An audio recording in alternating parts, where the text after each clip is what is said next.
Hey everybody, C. Ray Brower here with your perfect home with John Lone King from Summit Funding, and we're going to find out all kinds of good stuff coming up next.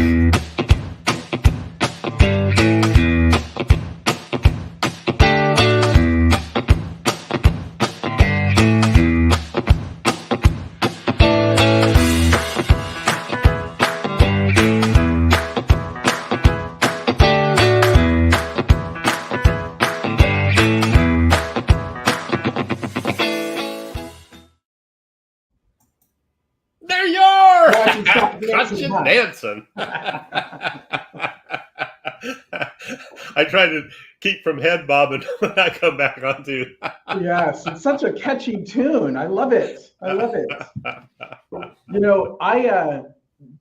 So I get every time I do a live stream on my channel, I end up getting flagged by YouTube for copyright infringement. I have to send them proof that I've bought the song that I'm using. Do you run into that? I have not run into that. That intro thing, they haven't nailed me on YouTube. Okay. But in your standard comment that automatically populates, Yes, you can put music by at the bottom, and then you're covered. Got it. Maybe we'll try that. We just upload the rights because we got it through Canva, and so we have the rights to it. We just have to upload it every time, and it's not a big deal. But anyway, I was curious if it was just me.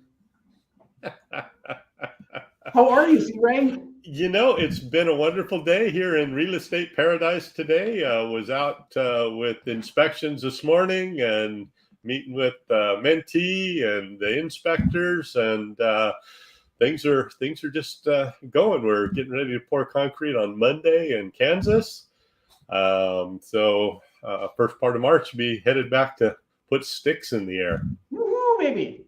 That sounds like yeah. Well, good. So how about you? What do you cover today? Catch me up on pick my brain. What can I do? What's that? Pick my brain. What do you want to pick your brain? So I've been watching some of your stuff, and we've seen interest rates kind of doing this, and I know it's freaking a lot of people out because of the inconsistency. People always want everything smooth can be. And as a good loan officer and a good agent, we try to make it this way for them, all nice and smooth and everything. But what are your thoughts about where you think we're headed? I unfortunately left a coin. I had a coin in my pocket that I was going to flip for this exact occasion. The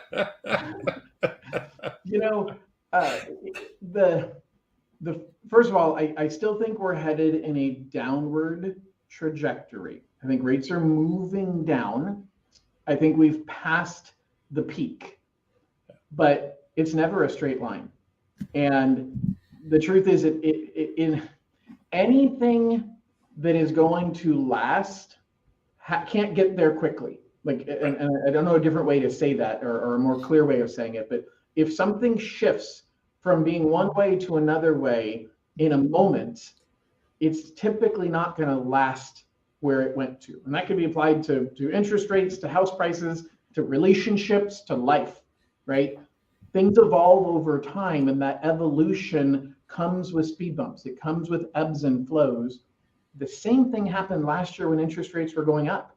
And we saw a significant increase in interest rates, and then it leveled off and it came down in June, and everybody thought we were past the peak. I did. I looked at that and I'm like, hey guys, everything has changed. The Fed now has no choice but to start lowering interest rates or stop their increases.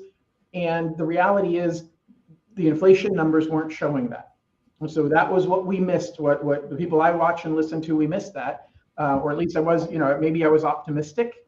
But the inflation numbers are very much showing that as of November, we're seeing inflation and this is really careful how we say this, inflation is not gone away, but the amount of inflation is decreasing. So we're not seeing as big of inflation month over month compared to what we saw late last year. Right. And that's what the Fed's been talking about. What we have is February being a speed bump. We had the jobs report at the beginning of the month, and good news, jobs are super, super strong. Hard to have a recession when jobs are being created, the level of being created right now. It's really almost the definition of a recession is a contraction in the economy and the output of the economy, but it's really measured by jobs, because people, maybe not measured, but it's cause and effect. The economy contracts, therefore we don't need as many workers. And when we have such a strong jobs report, the Federal Reserve has every right to say, hey, I'm not sure my job is done here. Because if companies are hiring people at such a large volume of staff that they're adding in the month of January, that's going to lead to people having more income, that are going to be able to spend money, and that causes inflation. So the Fed has every right to say, I'm not sure we're out of the woods here. And the mortgage world is predicting the future. Today's interest rates are predicting what we think the Fed's going to do in the next 3 to 6 months. And the jobs report combined with this week's inflation report have definitely changed the narrative. The question is, what does March's jobs report look like? Or technically, the report that comes in March is February's report. What does the report look like next month? Has the trend reversed? Signs say no. Signs say that it was just a strong month, that February was a good month for jobs, and inflation didn't go up, but inflation didn't go down. And that's what scared the market this week. So, the fact of the matter is, C-Ray, I think we're still headed towards lower interest rates, but I think it's going to be a rocky road from here on out. And I would agree. As you said, nothing that happens fast is usually long lasting. Yes. I feel there's still no concern for a crash. And what does the economy need to do? It always needs to be growing. Mm-hmm. It always needs to be growing. It can't grow like this, but it always needs to be growing, because otherwise recession, depression, gets worse. Things get horrible. And I've said that for a really long time, that I don't see house prices coming down dramatically, as in the bubble burst. And we know for a fact that the bubble burst was not because house prices were too high.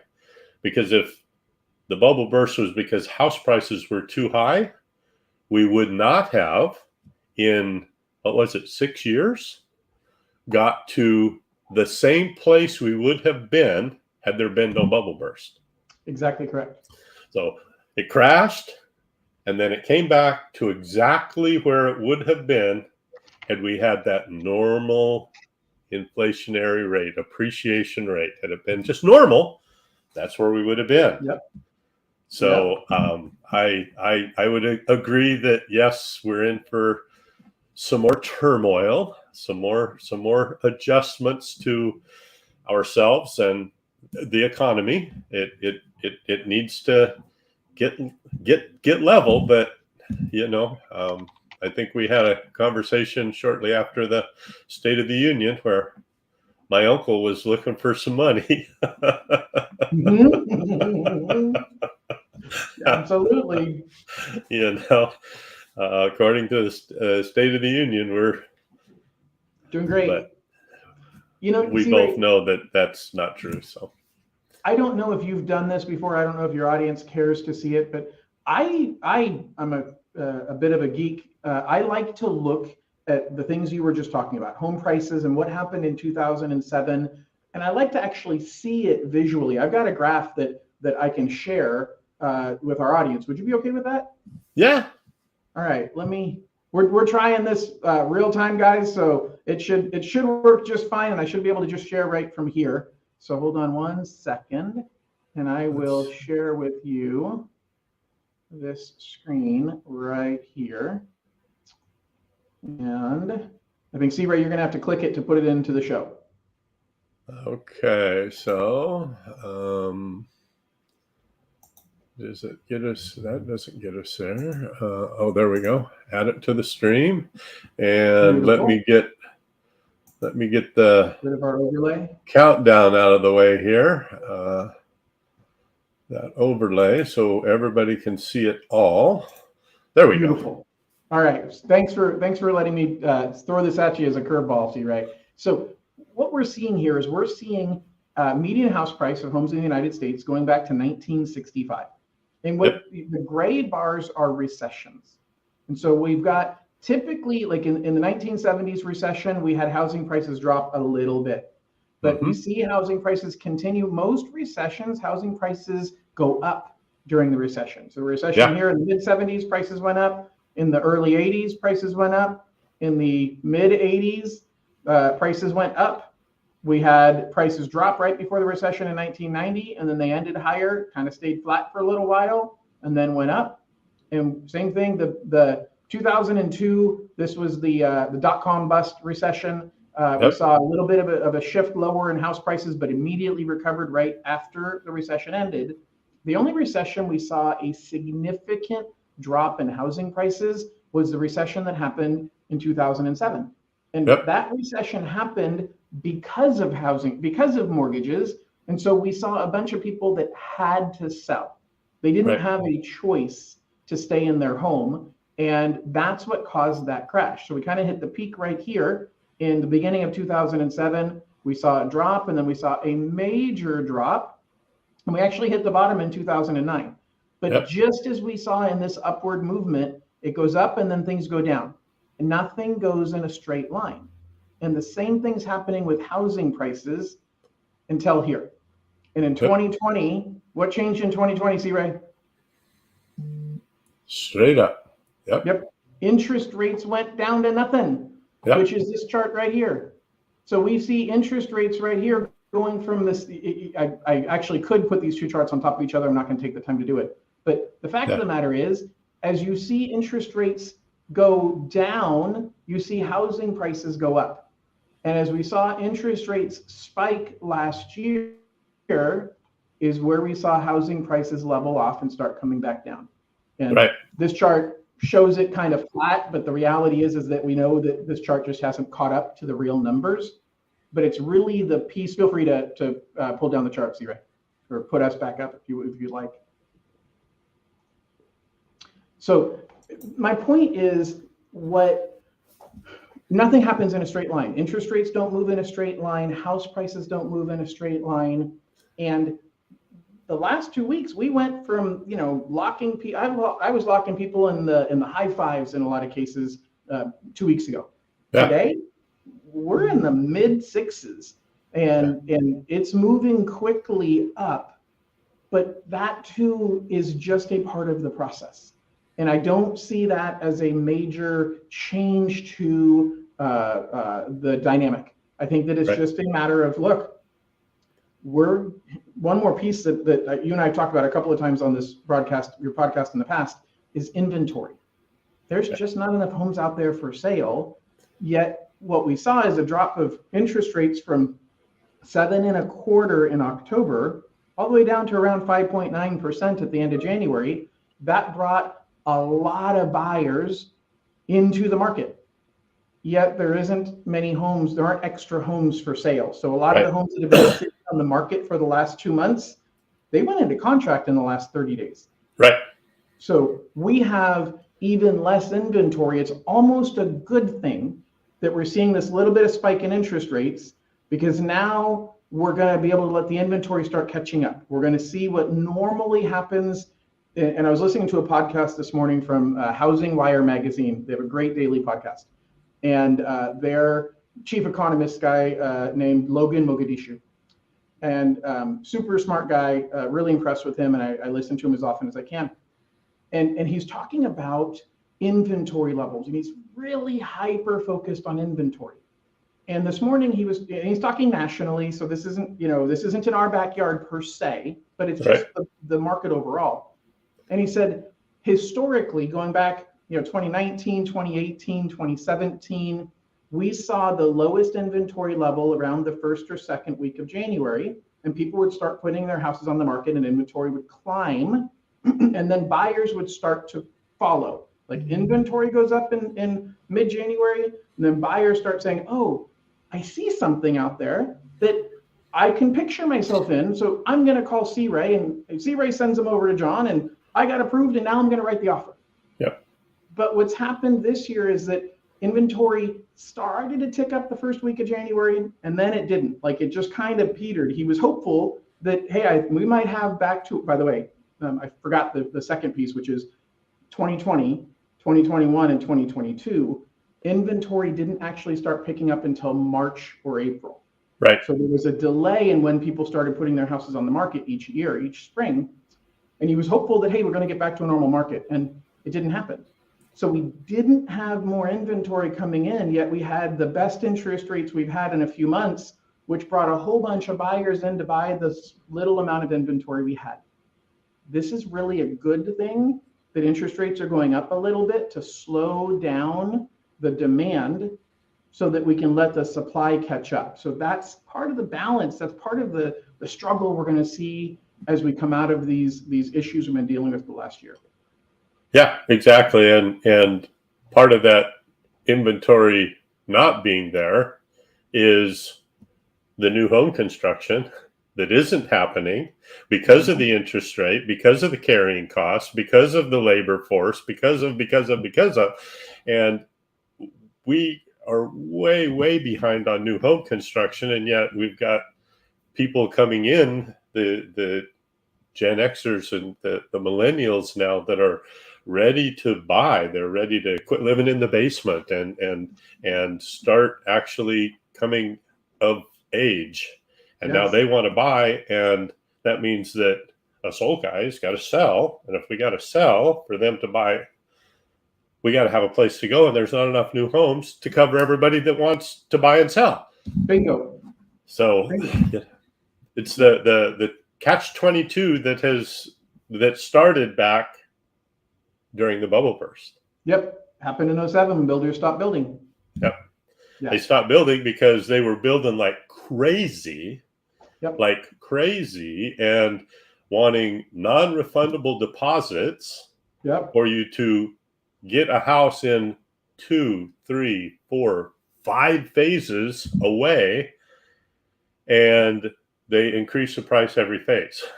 Yep. And you got your money in, and you ain't got no choice but to buy no matter what the price was. I'm gonna go off on a tangent real quick. Are you a singer? What's that? Are you a singer? Do you sing at all? A singer? Yeah. I can sing, let's see, Johnny Cash. Down, down, down to the burning ring of fire. I am not a singer either, but I every time, whenever I hear people talking, my brain sometimes jumps to either a song or a movie quote or something. And you gave me 2 songs because you were talking about because, right? Yeah. And then you said how crazy the market is. So I'm not a singer, but I thought, man, you had such great opportunities to belt out an amazing tune there, Ray. Perfect. I love it. I'm gonna make a left turn on this conversation. You okay with that? Oh, that's a right turn, left turn. Yeah, exactly. Stage left, stage right. You got to understand. I actually am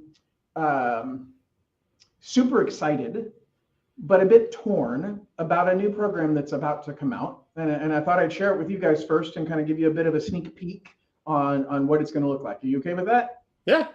Perfect. There is a program being launched by the state of California that will allow home buyers, first-time home buyers, to purchase a home and get up to 20% of the purchase price towards assistance. This has been, this was, it's been talked about for the last few months. The governor in this year's budget appropriated the funds necessary for it. Have you heard anything about this before? I have not. All right. Up to 20%. Wow. That's up incredible. To 20%. You get to choose how much you want. You can say, hey, I want 5%, I want 10%, I want 15, I want 20. It's entirely your choice. There's no payments required. There's no interest charged. You pay it back when you sell the home, when you refinance it, or in 30 years when you finish paying off your primary mortgage. Here's the catch. You are sharing a portion of your appreciation with the state equal to the amount of down payment you accepted as a percentage of the purchase price. So if you said, hey, John, I want to buy a $400,000 home and I want 20% as assistance, they'll give you $80,000, right, which means you're only paying payments on $320,000. So for somebody who said, gosh, all I qualify for is 320 and there's nothing out there for me at 320. Well, the truth is this would take you automatically to a $400,000 purchase price. And the way the math works, it actually will take you higher because you're not going to be paying mortgage insurance on that $320,000 that you were originally going to have to pay mortgage insurance on. So it actually makes your payment lower and we can stretch you even further. And that's where I see the huge value is I see so many buyers right now that want to buy, but what they qualify for just doesn't give them the home with the quality and location that they need for their home. Okay. So this bridges that gap. And I'll finish telling you the sharing, because that's definitely the big piece that you have to swallow to say, okay, wait a second, is this a good idea or not? And truthfully, when I first read it, I said, oh, man, this is a bad idea. It's just a bad idea. I'm not sharing my equity with somebody. And then I started really thinking about the math. And the way it works I'll give you an overly simple explanation, and then I'll kind of break it down into what happens in a couple scenarios. Right. If the home value goes from $400,000 to $500,000, you've gained $100,000. Because they gave you 20% as assistance, you have to pay back 20% of the $100,000 that went up. So you're paying $20,000 in interest, in appreciation to the state. You're paying back your $80,000 plus the $20,000 in appreciation. Right? The truth is, if you hadn't had this program, you never would have made the $100,000 in the first place. So sharing some of that is like you being upset that, hey, the value of my home dropped by a little bit. Well, as long as you're not selling, who cares? It wasn't realized. It wasn't real. So it's about becoming a homeowner is the first thing. The second thing is, see, Ray, what's the average annual appreciation? How much does a house in California go up on average per year? Average is 3 to 5%. So let's go to the high end of that. So 5% per year. 10%. So if the house price goes up by 5% this year and I've got to pay 20% of that, that means that I'm paying 1% of the house price in appreciation. Right. That's not a bad interest rate. No, that's a really, really good interest rate. Let's see. What's everybody complaining about now? An interest rate of 6? Yes. So you're going to pay 1? The only time you would pay 25% interest is if you ended up, the house price went up by $80,000 in 1 year. Well, that's not normal. Right. And if it did, congratulations. That's to me, in this program, they're saying it's going to be launched in the spring. We are collecting an interest list and getting people pre-approved for it now, because based on the math that I've run, they're probably going to have about 2,500 families they're going to be able to help throughout the states. So they had a similar program on a smaller scale last year that lasted about 7 or 8 months. I don't think this one's going to last as long. It depends on how much people take, meaning that you can choose to take only 10% of your purchase price, and therefore you only have to pay back 10% appreciation. But we're currently getting people registered for it and prepared for it so that as soon as it's launched, they can take advantage of it. That's incredible. I think that to be able to do that, like you said, I mean, it's a double hit if you go for the 20%, because you're increasing your buying power 20% plus increasing the MI, right? The mortgage insurance that you're not going to have to pay. So it can get you into a much nicer home than you were able to qualify for. And but like all programs, like you said, they're going to run out of money. Yes. Yep. And then usually they'll re-up it again next year if it was a success. It's already in the budget, so we'll go ahead and they may rename it or whatever, but it'll be something. Yes, I think the key to me with all of these programs is if you have the money to put the down payment, you're better off. Yeah. Because everything comes at a cost, and none of these programs are free money. Right. But if you don't have the money and that's stopping you from buying a home, that's a silly reason to not buy a home. Right. Right. Yeah. No, I love it. That's fantastic. I got a few people that I'm thinking about right now that have kind of been sitting on the fence and waiting for the prices to come down. And no matter how much I say, prices aren't coming down. Well, see, right, if you screenshot right below right here, you can see my contact information. So there it went. there it is. There it is. Going by. Yep. Exactly. Yeah. Exactly. So, John, as always, I love talking with you and gaining knowledge and interest. And you are just a shining light when you come on and always bring much wisdom to the conversation, and usually throw something at me, make me sing or some such thing. We'll pull up a chart and have to get rid of all the cool graphics you got. Exactly. Well, everybody, I want to thank all of you for showing up. John Lone King at Summit Funding. If you need any help, you can call him, call me. His has been scrolling below. Mine is right there. You all go out and be the sunshine in somebody's rainy day. And always remember, you could see Ray to find your perfect home. We'll talk to you all real soon. Thank you so much.